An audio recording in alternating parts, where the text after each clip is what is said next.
சிறுகடிக்க ஆசை அடுத்த ஒரு எபிசோடில் என்ன ஆகுது அப்படின்னா, ரோகிணி சொன்ன மாதிரி இந்த பிஏ வீட்டுக்குள்ளே வந்து நகையும் திருட்டான். ஆனால் இவன் கெட்ட நேரம் மனோஜ் வீட்டுக்கு வர பிஏ வசமாக சிக்கிறான். அந்நேரம் பார்த்து கரெக்டாக மீனாவும் ஸ்ருதியும் வர இவன் அடி வெளுத்து வாங்குறாங்க. இந்த பிஏ மனோஜ் மூஞ்சில் அந்த மாஸ்க்கை போட்டு விட்டதால் இப்போ மனோஜையும் பிஏவும் சேர்த்து தான் பார்த்தீங்கன்னா வெளுத்து வாங்கிட்டு இருக்காங்க.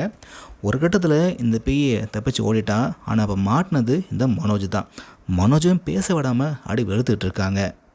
மனோஜை போட்டு பொழந்துட்டு இருக்கும்போது விஜயாவும் வந்துட்டாங்க. அவங்க பங்குக்கு அது மனோஜுன்னு தெரியாமல் செம்மையாக அடி வெளுத்து வராங்க.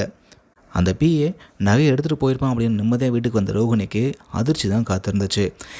இது திருடன் இல்லை, மனோஜன் ரோகிணி சொல்ல எல்லாத்துக்கும் தூக்கி வரை போடுது. அப்போது முத்து வந்து ஒரு கேள்வி கேட்குறாரு.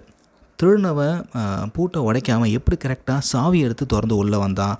அப்போ யாரோ சொல்லி தான் வந்திருக்கான் அப்படின்றது திரும்பவும் ரோகிணி பக்கம் தான் சந்தேகம் திரும்புது. இதில் விஷயம் என்ன அப்படின்னா, இப்போது இந்த விஷயத்தில் அருண் சம்மந்தப்பட்டிருக்காரு அப்படின்றதால கண்டிப்பாக அவர் வந்து அந்த ஏரியாவை செக் பண்ணுவார். அப்படி அங்கே இருக்கக்கூடிய கேமராஸை பார்த்தார் அப்படின்னா இதுக்கெல்லாம் காரணம் ரோகிணி அப்படின்ற விஷயம் தெரிய வரத்துக்கு வாய்ப்பு இருக்குது. ஸோ ரோகிணி மாட்டுவாங்களா? ரோகிணி பற்றின உண்மைகள் வெளியே வருமா? என்ன ஆக போகுது அப்படின்றத வெயிட் பண்ணி பார்க்கலாம். சிறுகடிக்க ஆசை எப்படி போயிட்டுருக்கு? உங்களோட கருத்துக்களை கமெண்ட்டில் பதிவு பண்ணுங்கள்.